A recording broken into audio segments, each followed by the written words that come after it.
Un gorille de 200 kilos sous Prozac et qui fait de la peinture et l'adaptation d'un roman célèbre aux États-Unis pour être une peinture du puritanisme de façade. Bienvenue dans le live DVD critique, nouvelle formule.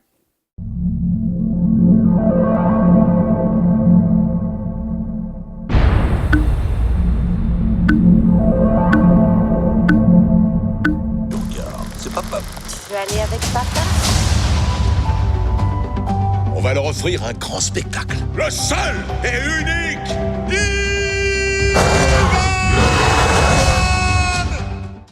Le seul et unique Ivan, donc, c'est la nouveauté de la plateforme Disney+.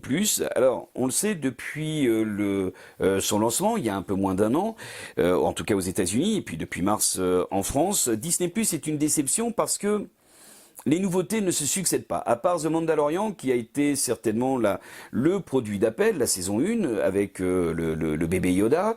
La saison 2 arrive maintenant, est annoncée pour le 30 octobre.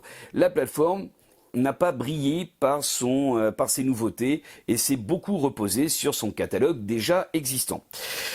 Là, cette fois-ci, elle nous propose donc l'adaptation d'un roman de Catherine Alice Applegate, qui est une auteure connue aux États-Unis pour être une auteure de science-fiction, mais aussi pour une série de romans à destination des adolescents qui s'appelle Prénom Zoé.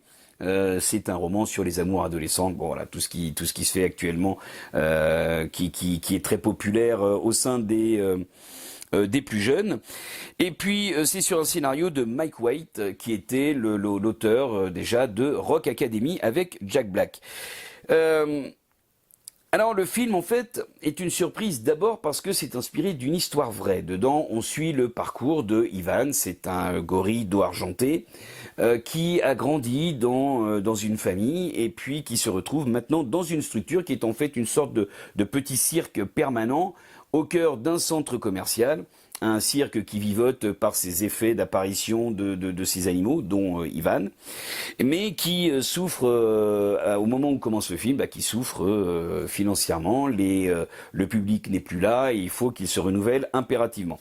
Le propriétaire du cirque, donc, qui est joué par Bryan Cranston, que l'on connaît pour être le Walter White de Breaking Bad ou pour être le père de Malcolm, pour ceux qui préfèrent la série. Donc lui ne s'est pas rendu compte que Ivan a en plus une particularité, c'est qu'il fait de la peinture, qu'il adore faire des dessins, et donc il décide pour renouveler son cirque de faire venir un bébé éléphant qui va venir compléter son bestiaire. Il était une fois une petite éléphante qui était douée, courageuse, qui rêvait de découvrir la nature et la liberté. Ivan.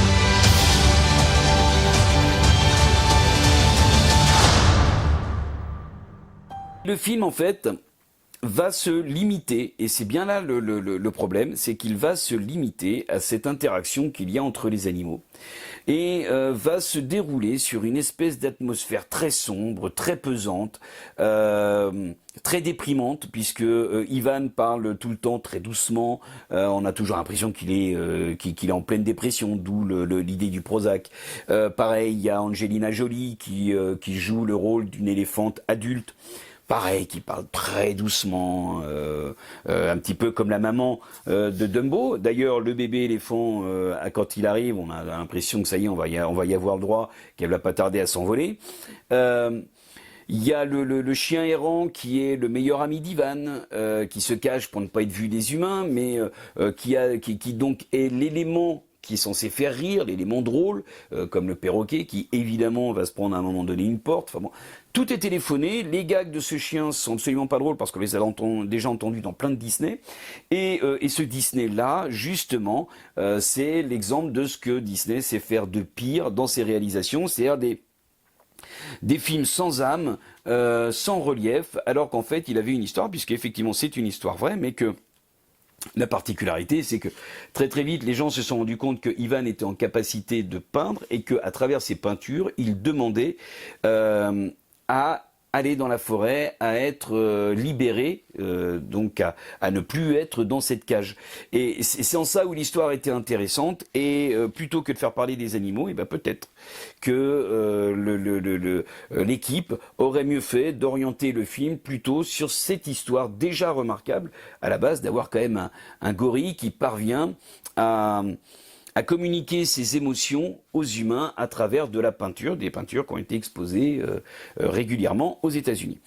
Voilà, donc bon, à regarder certainement avec les enfants, des enfants très très en bas âge.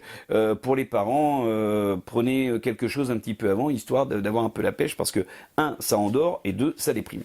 Voilà, donc le seul et unique Ivan sur Disney+.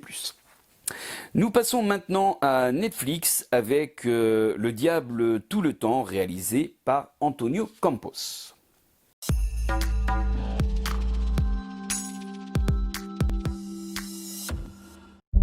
Joyeux anniversaire, Arvin. Joyeux anniversaire, mon chéri. Joyeux anniversaire. Attends. C'était à ton père. Il avait rapporté de la guerre. Alors, Le Diable tout le temps, donc c'est l'adaptation du roman de Daniel D. Pollock. C'est un roman très célèbre dans les pays anglo-saxons et particulièrement aux États-Unis, parce que c'est un auteur qui se permet de peindre une Amérique telle qu'il la voit, c'est-à-dire ou telle qu'il l'a connue, puisque l'action se passe dans les années 50, au retour de la Seconde Guerre mondiale. On a des personnages qui sont tous cabossés, et qui vivent quasiment tous dans une même structure depuis des années, puisque le film même commence là-dessus en disant tout le monde a un lien familial, à part le jeune couple dont on va parler. Le père étant interprété par l'incroyable Bill Skarsgård, que on connaît notamment pour être Pennywise dans la dernière version, mais aussi pour être l'un des acteurs principaux de la série Castle Rock, d'après Stephen King. Et Bill Skarsgård donc va jouer d'abord ce personnage-là, et puis ensuite on va s'intéresser à son fils, qui est joué lui par Tom Holland. Tom Holland, c'est le Spider-Man de la version MCU. Et là, on le retrouve dans un registre beaucoup plus sombre, beaucoup moins léger, pour ainsi dire même pas du tout, par rapport à ce qu'il a pu interpréter jusque-là. Et puis l'acteur nous arrive à nous prouver, en tout cas au bout de quelques minutes, à quel point il est capable de composer un personnage beaucoup plus sombre, beaucoup plus nuancé, beaucoup plus torturé. Puisqu'ici, en fait, lui va se battre d'abord contre l'emprise de son père qui, dans le passé, a lutté contre le cancer de sa femme, et en utilisant la religion, et a sombré petit à petit dans l'intégrisme et dans la folie, entraînant son fils dans ce qu'il y avait de plus horrible dans l'intégrisme. Et donc lui va se battre contre son passé, puis il va aussi se battre contre les personnages présents qui, justement, sous couvert de ce puritanisme et de cette espèce de relation qu'ils ont entre eux, vont faire vivre un enfer à tous ceux qui les entourent. Tous les personnages qui vont apparaître dans le film Le Diable tout le temps, justement, sont des personnages qui ont une apparence normale, mais qui sont effectivement grignotés de l'intérieur par cette religion omniprésente par son côté sombre. Tout ça, c'est incarné notamment par Robert Pattinson, qui depuis qu'il est sorti de l'horreur de cette saga Twilight, dont je me demande encore pourquoi elle a eu du succès, tellement cette saga est vide d'intérêt et n'amène strictement rien.